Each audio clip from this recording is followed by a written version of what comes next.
Immunology part 3-তে আমরা দেখব অ্যাডাপটিভ ইমিউনিটি কিছু টাইপস আর কিছু ক্যারেক্টারিস্টিক্স। পার্ট 1-এ আমরা দেখেছি overview of immunology and part 2-তে দেখলাম ইনেট ভার্সেস অ্যাডাপটিভ ইমিউনিটির কিছু পার্থক্য কিংবা কি ধরনের সম্পর্ক সেগুলো। আর পার্ট 3-তে আমরা দেখব টাইপস অ্যান্ড ক্যারেক্টারিস্টিক্স।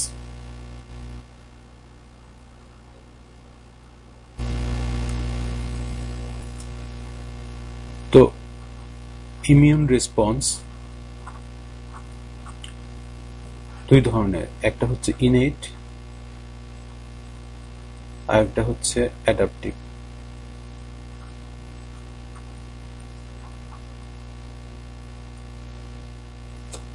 তো এই অ্যাডাপটিভ ইমিউন রেসপন্সের যে টাইপস গুলো আছে সেগুলো প্রথমে দুই ভাগে ভাগ করি। সেটা হলো হিউমোরাল ইমিউনিটি আর একটা হলো সেল মিডিয়েটেড ইমিউনিটি। তো হিউমোরাল যে ইমিউনিটি আছে সেখানে মাইক্রোবস গুলো সেলের বাইরে থাকে, আর সেল মিডিয়েটেড যে ইমিউনিটি সেখানে মাইক্রোবস গুলো সেলের ভিতরে ঢুকে যায় এবং যার ফলে এই সেল মিডিয়েটেড ইমিউনিটির আত্মপ্রকাশ হয় কিংবা সেল মিডিয়েটেড ইমিউনিটিটা কার্যকরী হয়। আর তারপরে আছে রেসপন্ডিং লিম্ফোসাইটস। তো হিউমেরাল ইমিউনিটিতে বি লিম্ফোসাইট কাজ করে, আর সেল মিডিয়েটেড ইমিউনিটিতে হেল্পার টি সেল আর সাইটোটক্সিক টি সেল কাজ করে। তো মূলত টি সেল আসলে এই দুই ধরনেরই হয়, একটা হলো এই হেল্পার টি সেল আর একটা হলো এই সাইটোটক্সিক টি সেল। তারপর দেখি এফেক্টর মেকানিজমটা কি ধরনের। তো এফেক্টর মেকানিজমটা হিউমেরাল ইমিউনিটিতে হলো অ্যান্টিবডি মিডিয়েটেড, মানে প্রোটেকশনটা দেয় হলো এই অ্যান্টিবডির মাধ্যমে, আর অ্যান্টিবডি তৈরি করে এই বি সেল। আর সেল মিডিয়েটেড ইমিউনিটিতে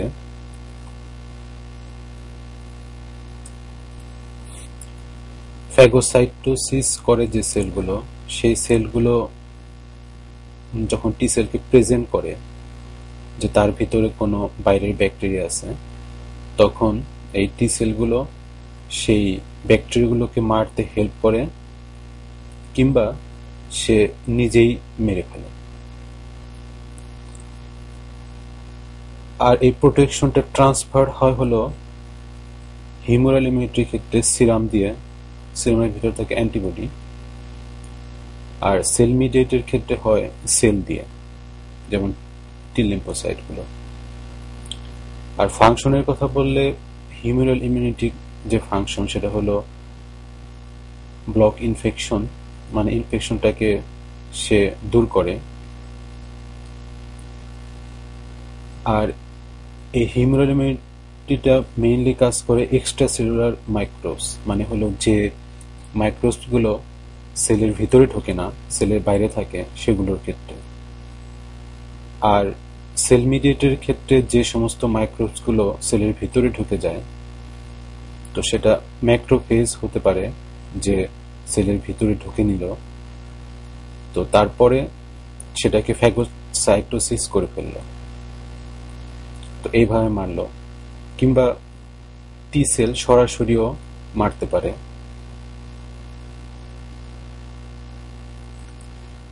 তো সামারিটা দাঁড়ালো এরকম যে হিউমেরাল ইমিউনিটির ক্ষেত্রে যে সমস্ত মাইক্রোবস গুলো সেলের বাইরে থাকে তার রেসপন্সে বি সেল অ্যান্টিবডি তৈরি করে,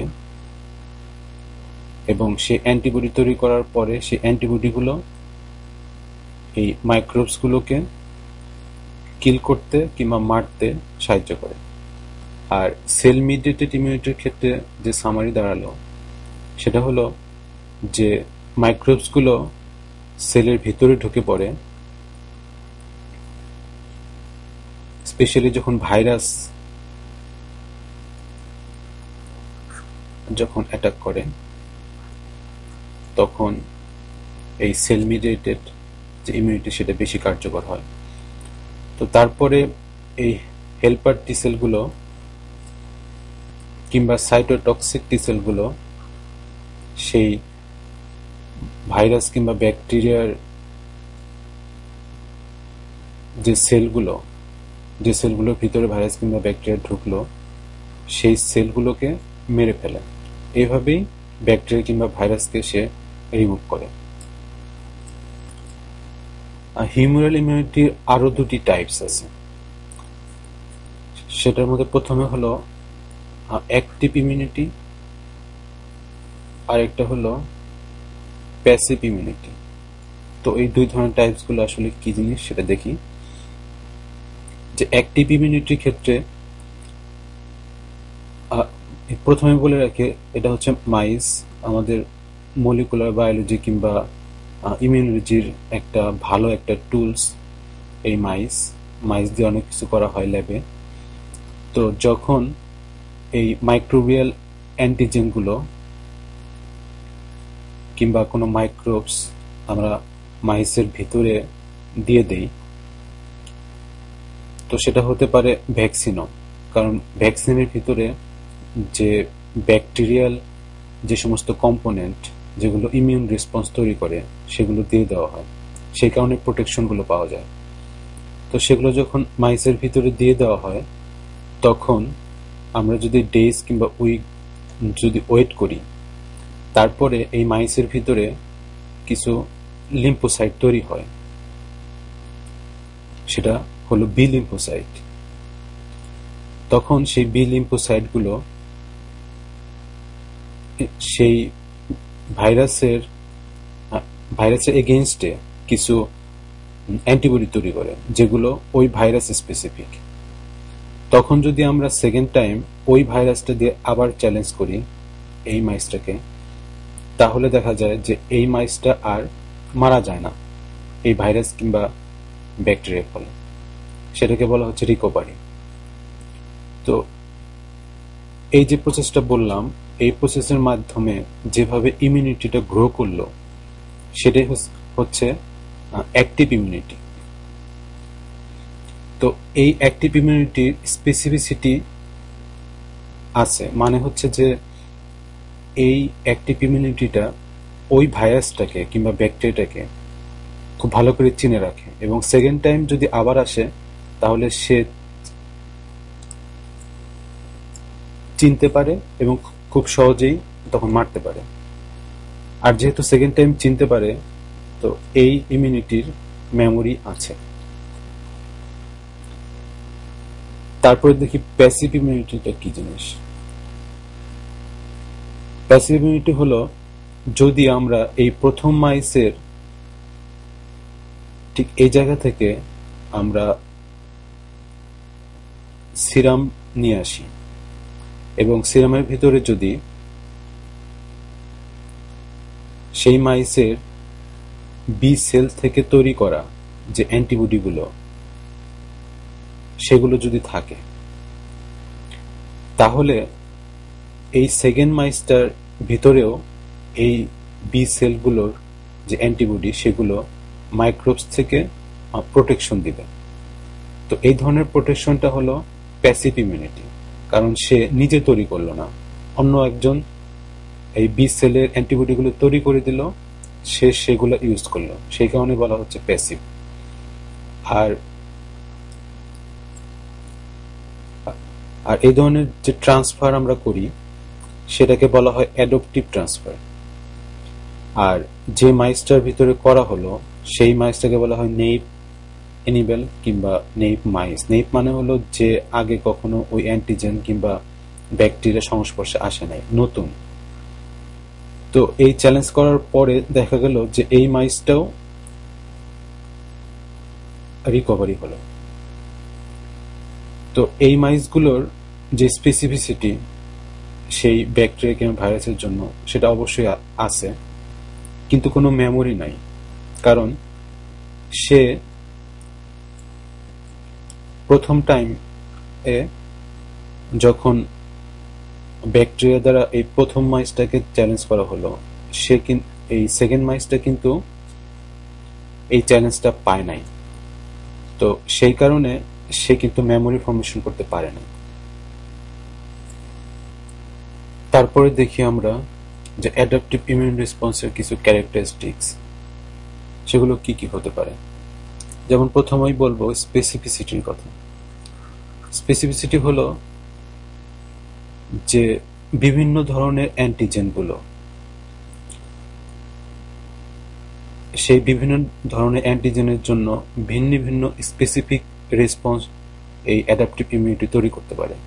এটা মূলত তৈরি হয় বি সেলের যে অ্যান্টিবডি সেগুলো দিয়ে। তো বি সেলের অ্যান্টিবডিগুলো প্রত্যেকটা স্পেসিফিক ব্যাকটেরিয়ার জন্য স্পেসিফিক ভাবে তৈরি হয়। 2 নম্বরে হচ্ছে ডাইভার্সিটি। তো ডাইভার্সিটির মোটামুটি সেই রকমই জিনিস, যেটা হলো যে ব্যাকটেরিয়ার বিভিন্ন ধরনের যে অ্যান্টিজেন আছে কিংবা বিভিন্ন ধরনের যে ব্যাকটেরিয়া আছে, এই সব ধরনের ব্যাকটেরিয়া কিংবা অ্যান্টিজেনের জন্যই ভিন্ন ভিন্ন ডাইভার্স ধরনের এই বি সেলগুলো অ্যান্টিবডি তৈরি করে এবং এই প্রোটেকশন দেয়। 3 নম্বর হলো মেমোরি, যে এই অ্যাডাপটিভ ইমিউনিটি প্রথমে যে ব্যাকটেরিয়াটা আসলো সেটা সে সারা জীবন মনে রাখতে পারে যে এই ব্যাকটেরিয়াটা দেহের ভিতরে একবার এসেছিল এবং সেকেন্ড টাইম এবং থার্ড টাইম সে ভালো রেসপন্স তৈরি করে এবং সেই ব্যাকটেরিয়াকে দ্রুত মারতে সাহায্য করে।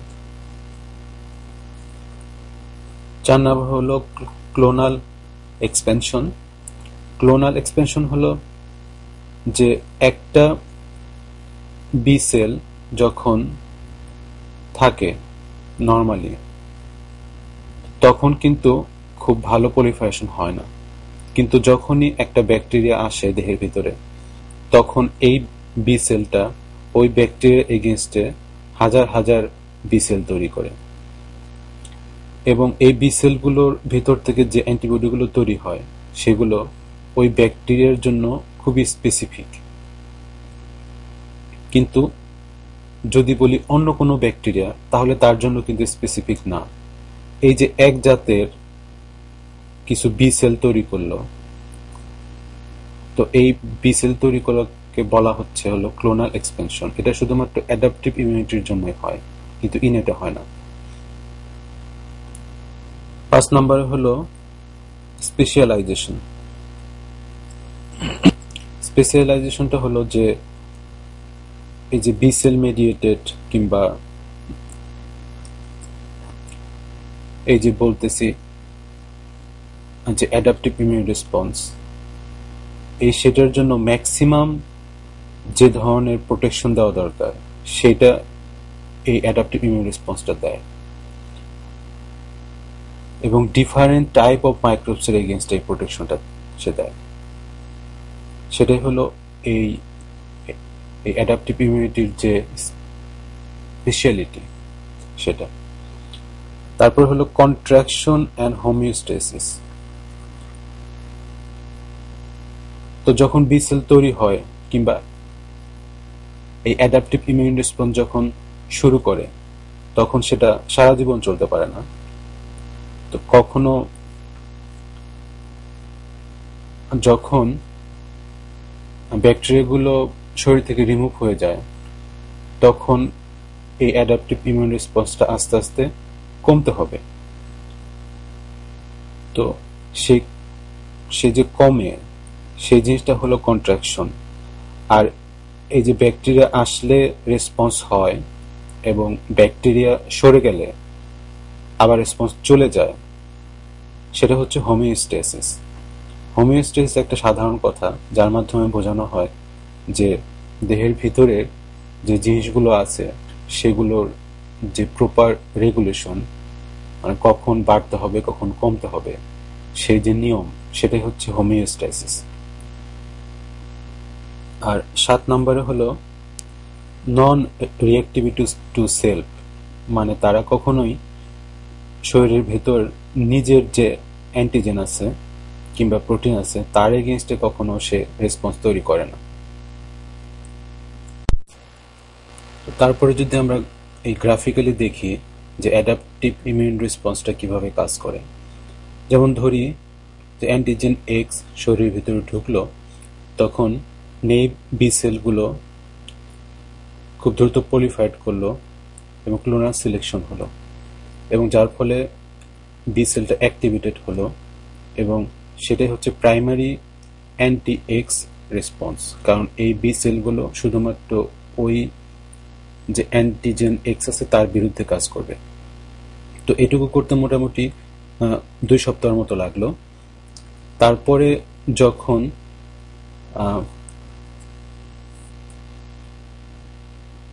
এই ব্যাকটেরিয়া এক্স কিংবা অ্যান্টিজেন এক্স যখন রিমুভ হয়ে গেল কিংবা চলে গেল, তখন এই বডির ভিতরে কিছু মেমোরি বি সেল সে রেখে গেল। তারপরে যখন কিছুদিন পরে আবার অ্যান্টিজেন এক্স আর অ্যান্টিজেন ওয়াই দুটো একসাথে আসলো, তখন যদি কোনো নেইভ সেল সেখানে থাকে, তখন ওই অ্যান্টিজেন যে ওয়াই আছে তার তার এগেনস্টে সে মূলত ঠিক আগের মতোই যে প্রাইমারি যে রেসপন্স সেটা শো করবে, এবং তার যে সিরাম অ্যান্টিবডি যে লেভেলটা সেটা সবসময় থাকবে হচ্ছে এইরকম। কিন্তু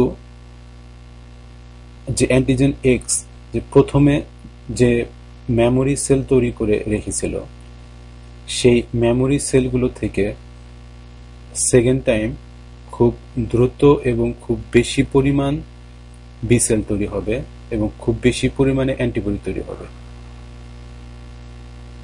এবং সিরাম অ্যান্টিবডি লেভেল থাকবে খুব হাই। এবং সেজন্যই এই সেকেন্ড চ্যালেঞ্জে